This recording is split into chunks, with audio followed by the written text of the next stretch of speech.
Alright, now back to the random stuff. We got 15 shows left. We'll do another 5 randoms. Let's see what we get. 2.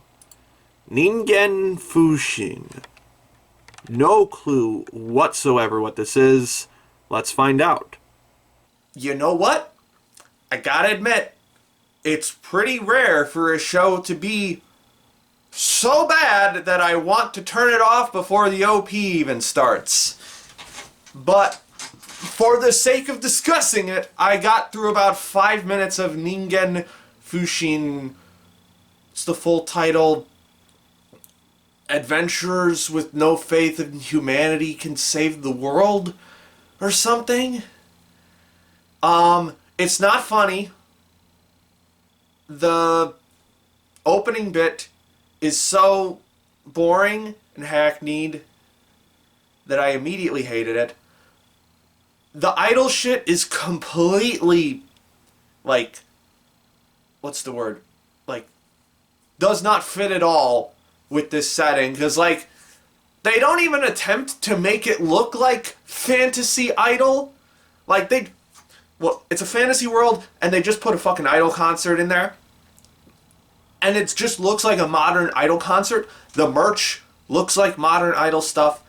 The stadium looks like a modern, like, music venue. No attempt to make it look interesting whatsoever. What made me turn it off was, like, this guy goes into the Adventurers Guild, and everything is all green for some reason. Like, the floor is green, the walls are green, even though it's made of wood. Like, from the outside, it's not green. And then when you go inside, it's all green. Why is it fucking green? Why is it green? I don't understand why it's green! The show has no sense for artistic direction whatsoever. Like, one moment it's all green, and in another moment it's like just super high glossy ickiness. It looks like everything's rubbed in Vaseline. And then there's this one shot where, like, the camera is, like, it's kind of at a Dutch angle, but not really. And it's looking down on them, and the blocking is all wrong. There's, like, way too much negative space. Oh my god. Artistically infuriating. And also, they don't really properly explain why this guy was kicked out of the party. They just kind of, like, say something, but that something doesn't make any sense. That sucked ass. Let's watch something else. Alright, Ningen Fushin off the list. Let's see what we roll next. It is a 9.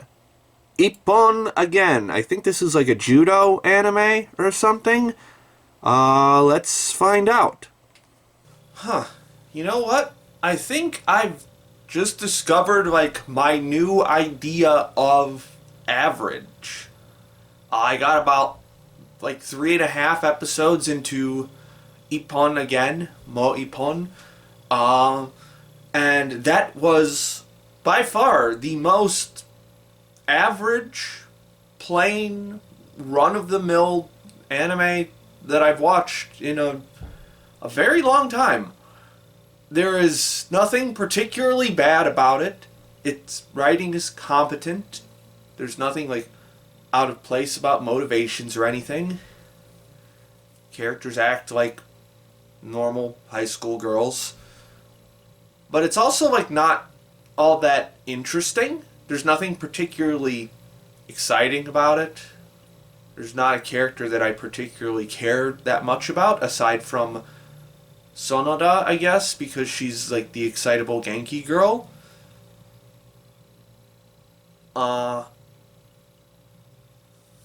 The animation is fine. It's competent. It looks decent.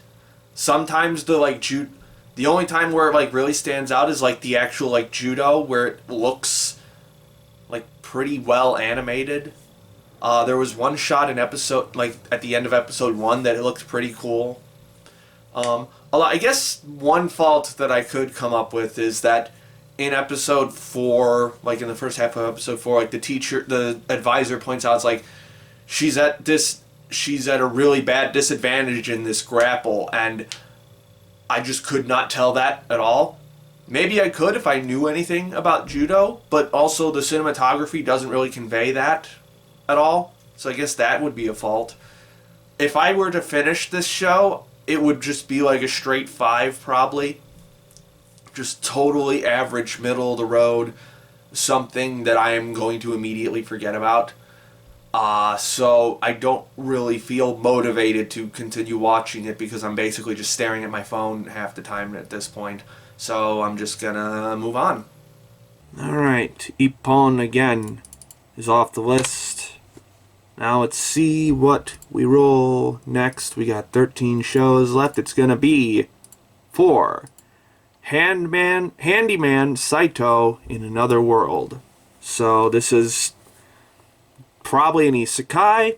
Let's see how it goes. Alright, I just finished Handyman Saitou in Another World, I think is the full title of that one. As you can tell by the bell, it was an isekai, and definitely one of the most surprising finishes from this season so far. I was expecting just like a generic nothing isekai, but it actually is pretty solidly written. For one thing, it doesn't have an overpowered main character. It's literally just a handyman gets sent to another world. And, it actually is, the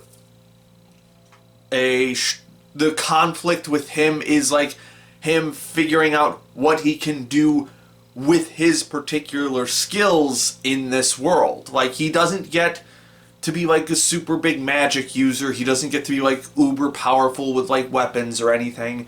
He is a good lockpick.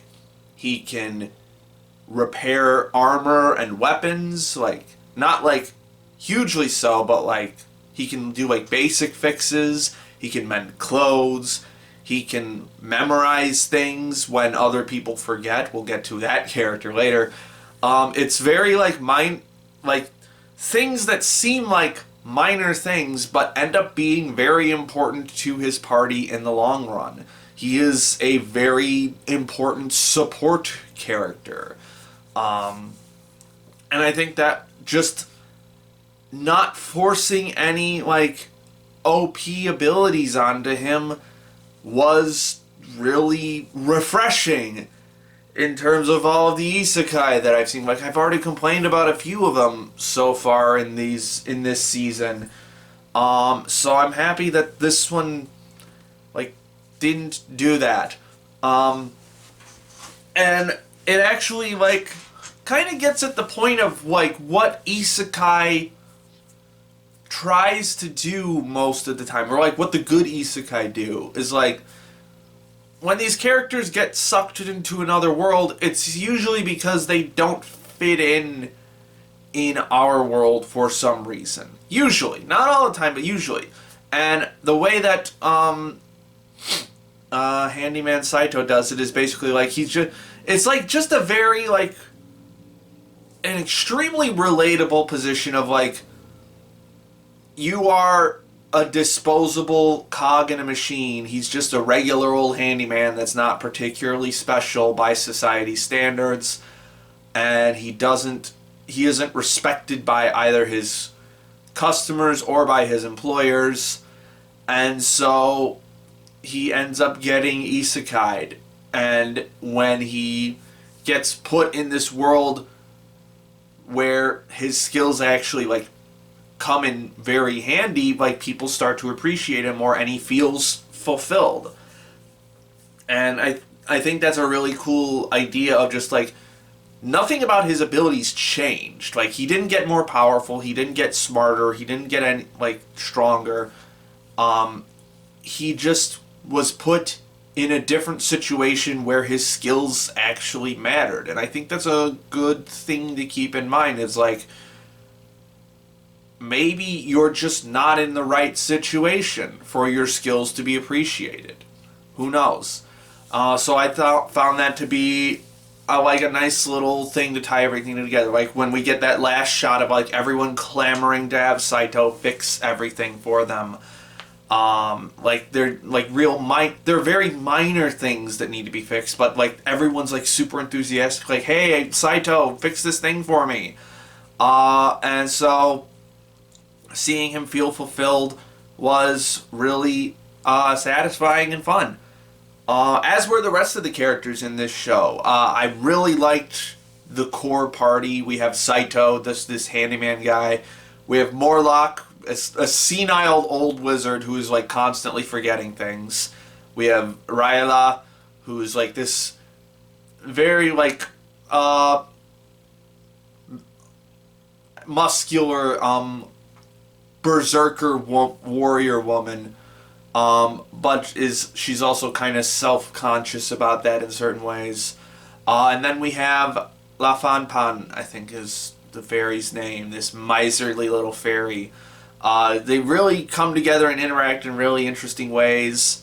They have some great chemistry. Morlock is definitely like the comedic core of the group, for better or worse sometimes. Sometimes the joke gets a little old, but most of the time it's really good. And also we like have this really cool dynamic of him as like a father figure to Ryza.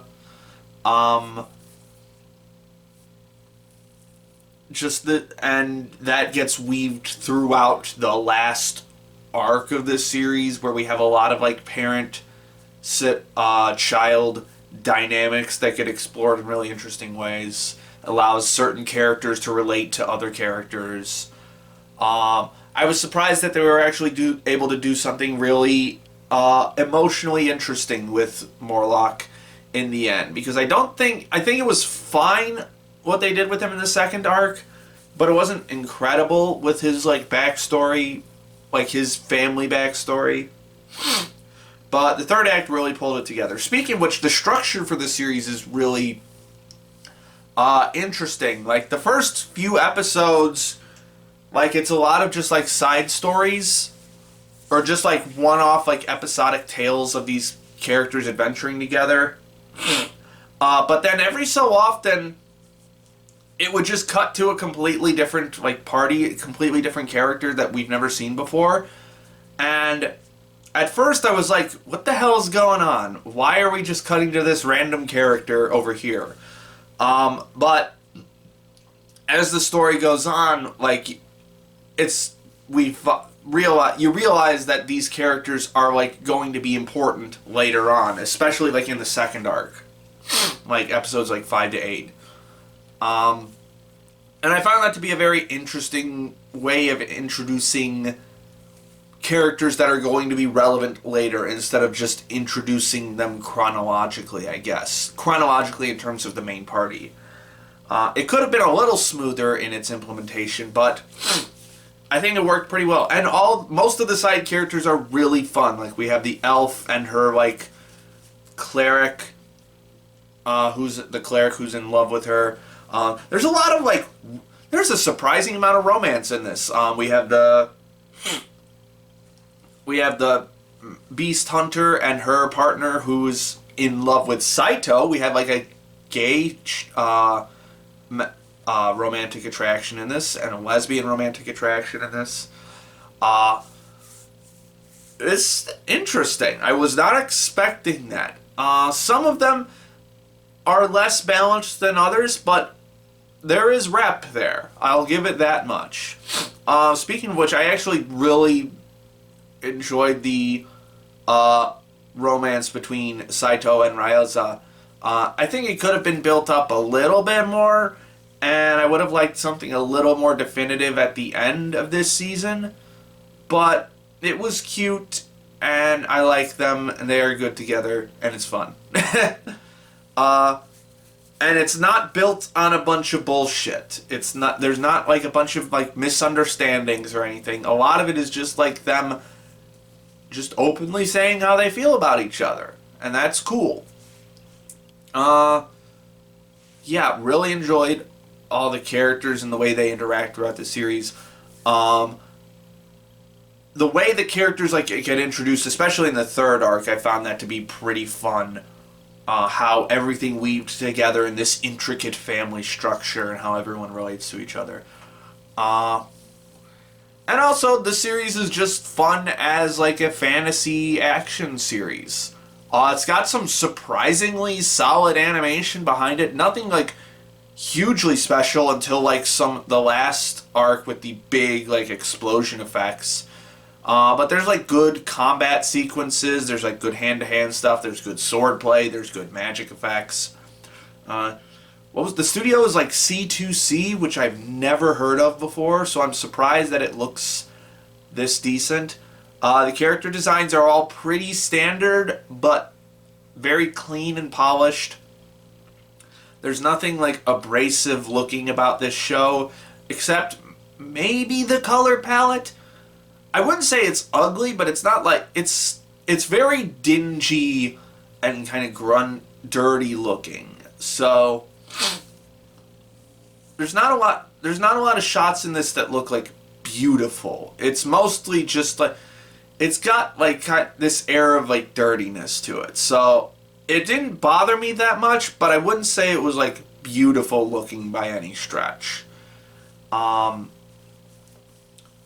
I will like but again, the character designs are really solid. The monster designs are really solid.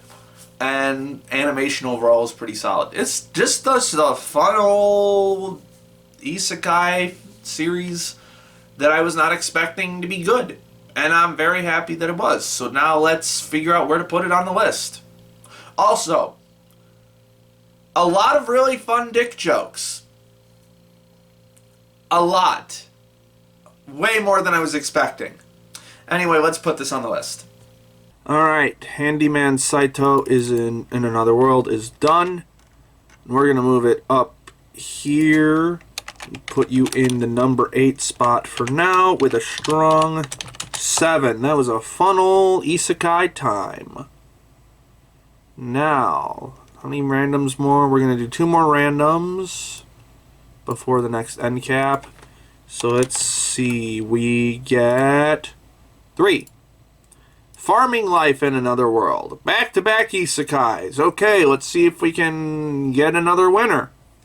Well, I gotta say, having this come on immediately after Handyman Saitou made for a very convenient comparison. Because I only made it about 2/3 through the first episode of this one, and I was just insanely bored. Although they did try to trick me.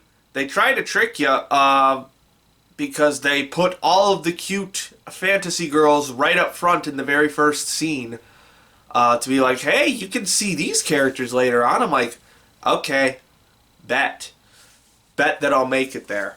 But yeah, this is a really good comparison of like, whereas Saitou in Handyman Saitou had to like actually work to do the things that he wanted to do, and even then it wasn't that spectacular.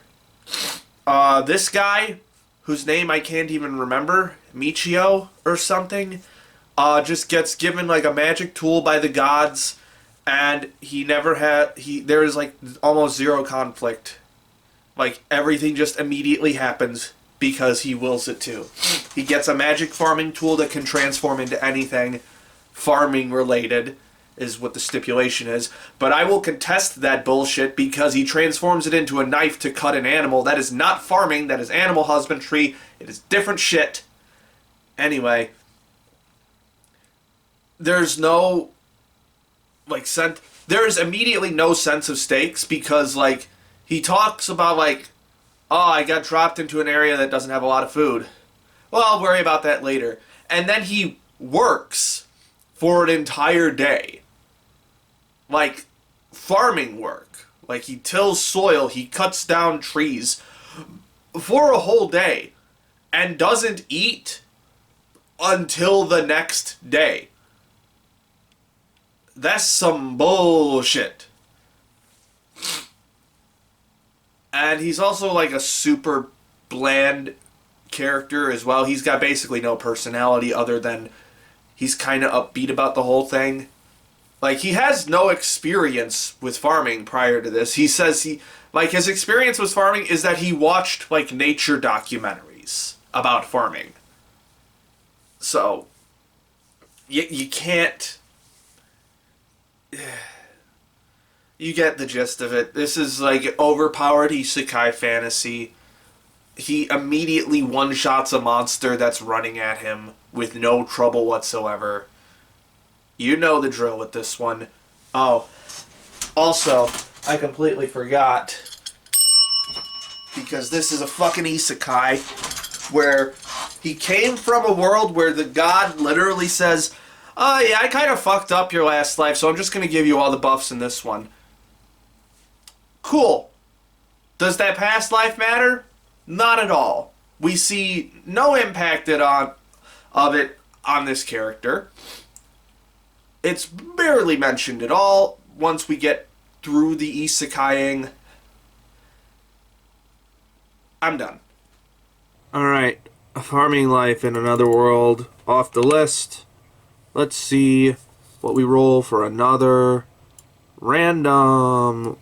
We're at 11. It is 2. Tonsuki. I think this is the other food-based one that's like campfire, cooking, whatever. Let's give it a go. Well, wasn't expecting to roll 3 different isekai in a row, but I guess that's just how it be sometimes. I got through the first episode of, Campfire, cooking in another world? Something, whatever. I forget the rest of the title. I don't, hate this one. I don't dislike it as much as, what was the farming life in another world? Whatever the previous one was. But I also don't really, feel motivated to watch more of this. I'm not interested in seeing where this is going to go. I'm not very entertained in the moment by anything. The food doesn't look particularly, amazing. And considering that this is a show revolving around cooking, that's a bit of a misstep. It's not bad looking, it's very detailed, but it's not very artistic. And I think that's visually what irks me about this show. Not irks, but disappoints me about this show. Is it goes, all in on detail, and everything else is just kind of okay. The character designs are totally bland and forgettable. The world design is not interesting in any way whatsoever. The monsters are kind of cool. I really haven't seen these kind of monster designs before. That's about, I guess I'll give it credit for that. But, the color design is super basic and not really interesting to look at. This is a very bland show to look at.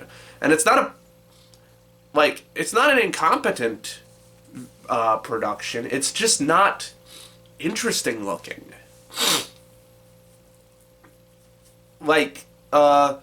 Handyman Saitou wasn't, great looking, but at least it had a visual aesthetic.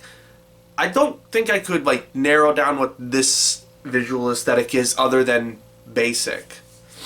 And I don't really like the main character. Logically, I understand why he would want to keep his power hidden, his online shopping power, because it would make him, too popular, I guess, and might endanger his well-being. But it's also boring. He doesn't cover it up in interesting ways. He just, goes off to the side and does his own thing. Also, he used way too much fucking marinade to make all that meat in the last scene in this. He did not need that much marinade. Jesus Christ. Yeah.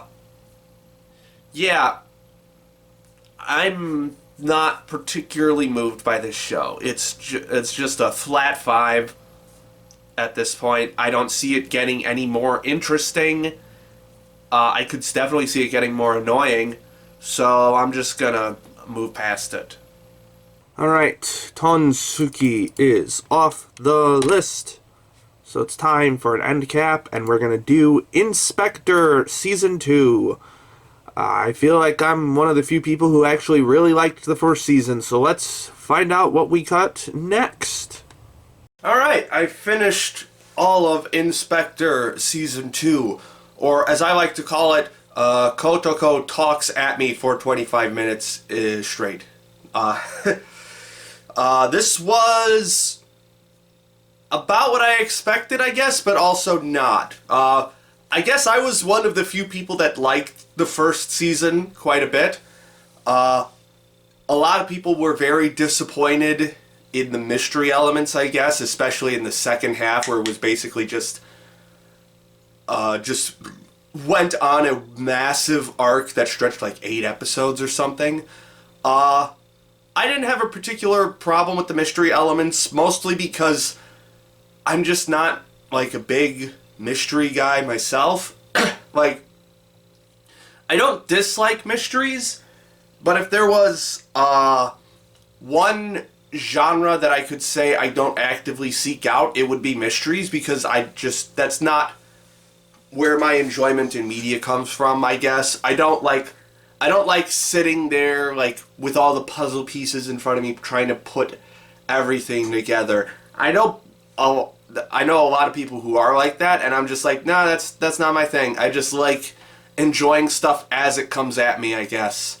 Not that I'm just like completely oblivious to what's going on, so like I can do basic like computations and stuff, but like complex mystery solving, not really my thing, so I guess I can't judge whether or not these mysteries are good or not, and I just leave it to the people who say that these aren't good mysteries, and I kind of believe them, because like, it's, again, this show is characters talking at you in 25-minute increments.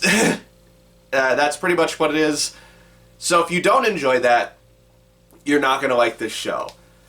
As for whether they are good at that, I'd say it's a little more hit and miss this season than it was in previous seasons, or in the first season. I should say, when was the first season? That was a while ago.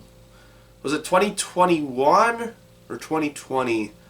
I don't remember. It was a few years ago, but I don't remember a lot about it, but I do remember there being a lot more action in the first season than there was in this season, because this season had basically no action in it at all. There was like 2 action, maybe 3 action scenes total, and they totaled probably about 5 to 10 minutes of screen time.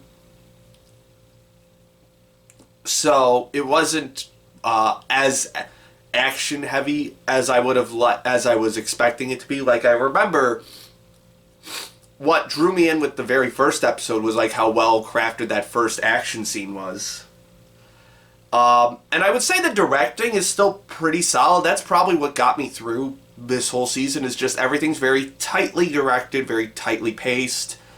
Cinematography is competent.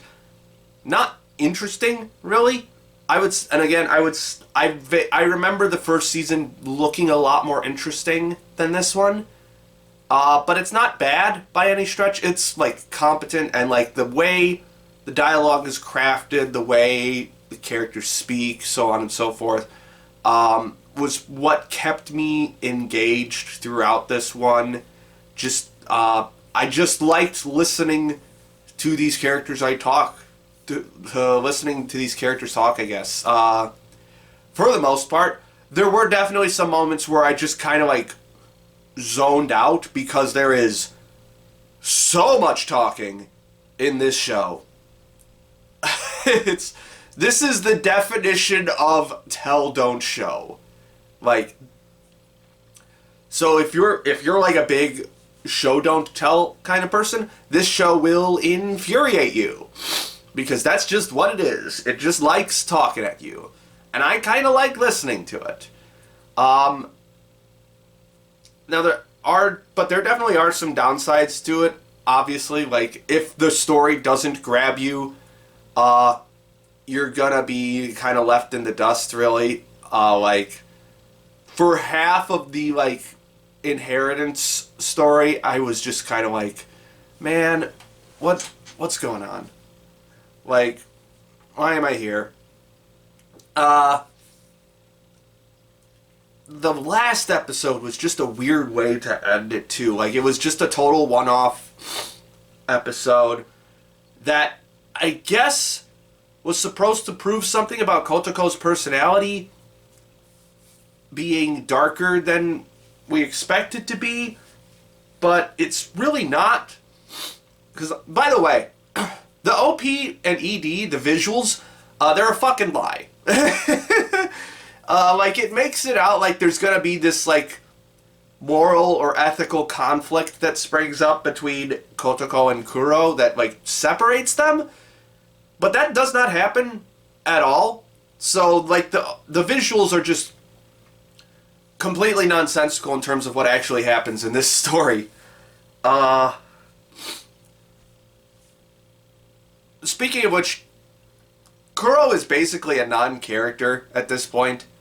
Like, I don't remember how much of a character he was in the first season, but in the second season, he is definitely a non-entity, despite how often he shows up. Actually, he doesn't really show up that often, now that I think about it. He's basically there to either protect Kotoko, or to be, like, someone she can bounce ideas off of and banter with. And I'm also not super into the banter. Like, on the one hand, I like that we just have, like, a normal couple in anime that is actually confirmed, like, yes, they are dating and probably fucking, based on what Kotoko says. But the banter is just so weird and nonsensical sometimes that I'm just like, man, what do you want about? Yeah, so this season had a lot of hit and miss stuff in it. It was kind of just averaged out to just being, like, okay. If you liked the first season, you might still like this season, unless you were, like, really into the action stuff in the first season. Because that's definitely not here at all. The different, like, Monster of the Week-ish characters that we meet are pretty fun. Like, I liked the Yuki Onna story quite a bit.